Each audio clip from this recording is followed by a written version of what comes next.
Ateina laikas, kai norisi ne tik aktyviai pramogauti, bet ir pakeliauti bei pamatyti.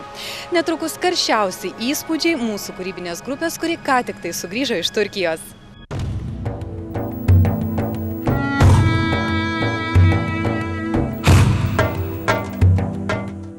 Ateina metas, kai tiesiog norisi ekstremalius pomėgius bent savaitėlį iškeisti tai, kas vadinama kelionėmis. Ir tai visai galėtų būti Turkija. Daug kas skeptiškai žiūri į šią šalį, tačiau be reikalo, juk tai ne vien poilsiui skirta šalis. Jos neišmatuojami klodai glūdi ir turtingoje istorijoje bei išlikusiuose istorinėse vietose. Turkija tai antikos lobynas, daugelio senovės civilizacijų lopšys. Juk ne veltui yra sakoma sena kaip pasaulis Turkija. Šiandieninėje Turkijoje galima aplankyti daugybę istorijoje svarbų vaidmenį suvaidinusių miestų – Efesą, Troją, Miletą, Sosą, Pergamą. Turkija dar vadinama Mažąja Azija. Kad ir kur važiuotumėte, visur pateksite į seniausias pasaulyje vietas aprašytas dar Biblijoje. Turkijoje rasite ir 2 iš 7 pasaulio stebuklų – tai Efeso mieste esančią Artemidės šventyklą ir Halikarnaso mauzoliejų. Turkija – Viduržemio, Juodosios, Egėjo ir Marmuro jūrų supama pasakų šalis. Saulė, jūra, kalnai, ežerai ir pušynai, gražios ir jaukios įlankos, paplūdimiai tiesiog it magnetas traukia turistus. 300 saulėtų dienų per metus, švari, skaidri ir šilta jūra – tikras rojus poilsiui. Gurmanai tikrai bus sužavėti rytų virtuvės patiekalais, o visų atmintyje visada išliks laikas praleistas Turkijoje. Mėgstantis apsipirkti tikrai bus nustebinti turkiškų prekių įvairove ir viliojančiomis kainomis, juk čia būtina dėrėtis. Šios mūsų išvykos į Turkiją partneris kelionių organizatorius Bauer International, galintis pasiūlyti puikias poilsines pažintines keliones į Turkiją bei Maltą. Geriausia reklama yra ta, kuri perduodama, kaip sakoma, iš lūpų į lūpas. Tai, ką pamatėme ir aplankėme, parodysime šioje ir kitoje teritorijos laidose. Kartu su mūsų kūrybinė grupe keliavo ir kelionių organizatorius Bauer International vadovai su šeimomis. Juk visada smagu į pažintines keliones išvykti kartu su gerais bičiuliais. Vos atskridus į Antaliją mus pasitiko vietinis kinas Elkan, puikiai kalbantis rusiškai. Pažintis su Turkija prasidėjo nuo Antalijos. Tai spalvingas, smagus šiuolaikinis miestas, nepraradęs ir senovinio žavesio. Šio miesto istorija susijusi su daugybė mitų ir dingusių civilizacijų paslapčių. Šiame Viduržemio jūros kurorte į vieną susilieja visa, kas gali sudominti poilsiautoją ir kas gali jam suteikti nepamirštamų įspūdžių ir gerų emocijų. Kurortai išsidėstę aplink Antaliją vadinami Turkų riviera, o ji tęsiasi 200 km iš rytų į vakarus palei Viduržemio jūros pakrantę. Iš Antalijos išvykome į Kušadasi kurortą. Kelionė neprailgo, nes pakeliui laukia nepamirštami istoriniai atradimai, apie kuriuos buvome girdėję, tačiau tik dabar juos aplankėme. Vaizdingu maršrutu atvykome į vieną gražiausių ir geriausiai išlikusių senovės miesto Efesą, pastatytą deivės Artemidės garbei. Efesas vienas seniausių ir įspūdingiausių senovės miestų. Antikos laikais Efesas buvo turtingiausias artimųjų rytų miestas, prekybos centras. Šiais laikais Efesas žavus išlikusiais antikiniais paminklais, šventyklomis, amfiteatrais, pirtimis, fontanais, turtingų miestelėnų namais, miesto gatvėmis ir aikštėmis. Antikos laikais mieste klestėjo Artemidės kultas, todėl 6 amžiuje prieš Kristų čia buvo iš marmuro pastatytas vienas iš 7 pasaulio stebuklų. Pati aukščiausia tuo metu Artemidės šventykla skirta mėnulio ir medžioklės deivei. Efeso istorija neatskiriama nuo krikščionybės istorijos. Tad toliau vykome į už 5 km nuo Efeso esančius Dievo motinos namus, kur paskutiniuosius savo gyvenimo metus praleido mergelė Marija.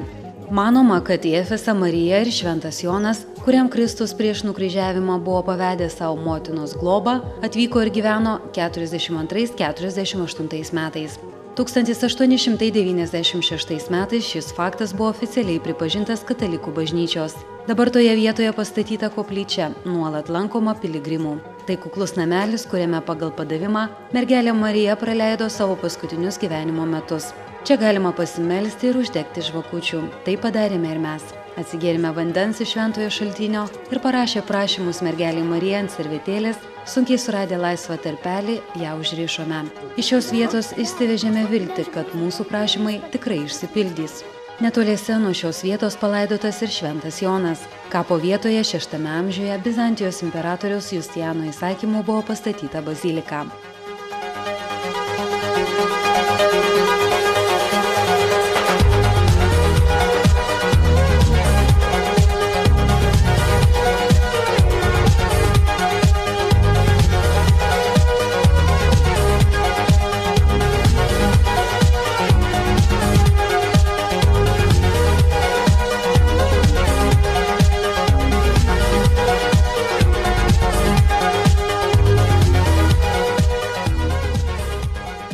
Labai šiltus prisiminimus paliko apsilankymas Paukščių saloje, tai Kušadasių kurorto pavadinimas.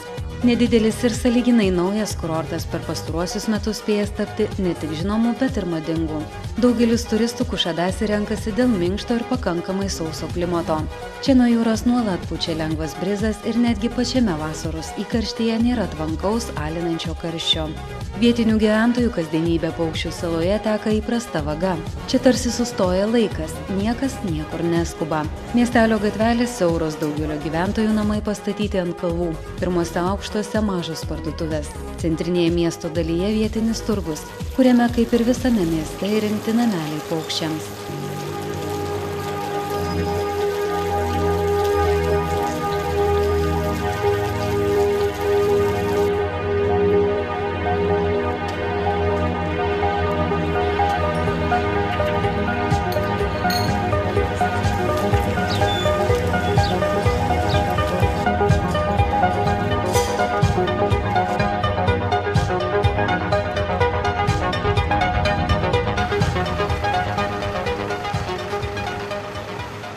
Toliau kelionių organizatoriaus Bauer International sudarytame maršrute kelionė į Troją.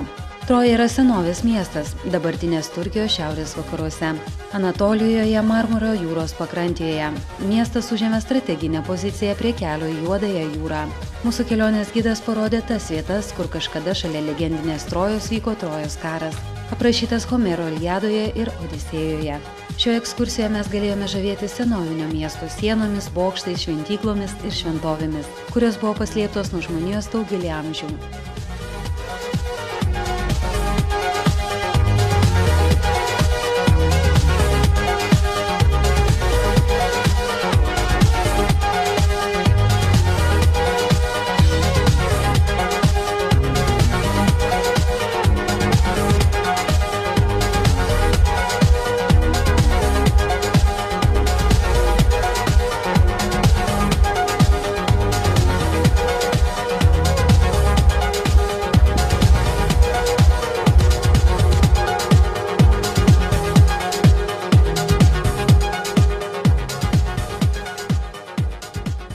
Kelias Egėjo jūros pakrantę mus atvedė į Pergamoną, šiandien vadinamą Bergamą. Aukšto kalno papėdėje aplankėme Akropolį ir ten įsikūrusią Atėnės šventyklą. Ten pat yra ir antikinės Dzeuso altoriaus liekanos. Didelė jo dalis dabar yra saugoma Pergamono muziejuje Berlyne.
Turkijoje sakoma, kas nematė Pamukalės, tas nematė Turkijos. Mūsų kūrybinė grupė čia lankėsi jau ne pirmą kartą. Antrą kartą mums patiko dar labiau.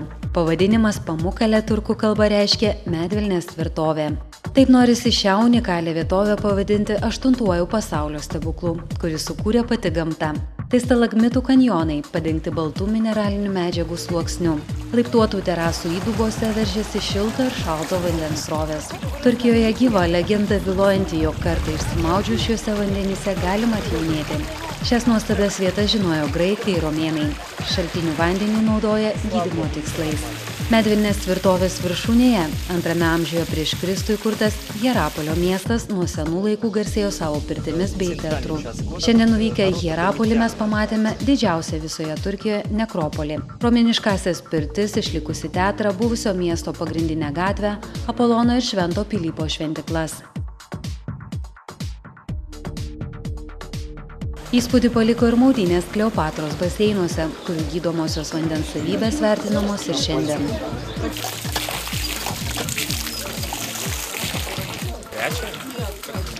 Turkijos architektūra geriausiai atsispindi jos mečetėse, tad šalia Pamukalės esančiame miestelėje aplankėme mečetę. Kiekviena mečetė tai atskiras meno kūrinys. Prieš įeinant į maldų salę privalu nusiauti avalynę. Pečius ir plaukus paslėpėme po skarele. Vyrai turėjo nusimti kepures. Didžioji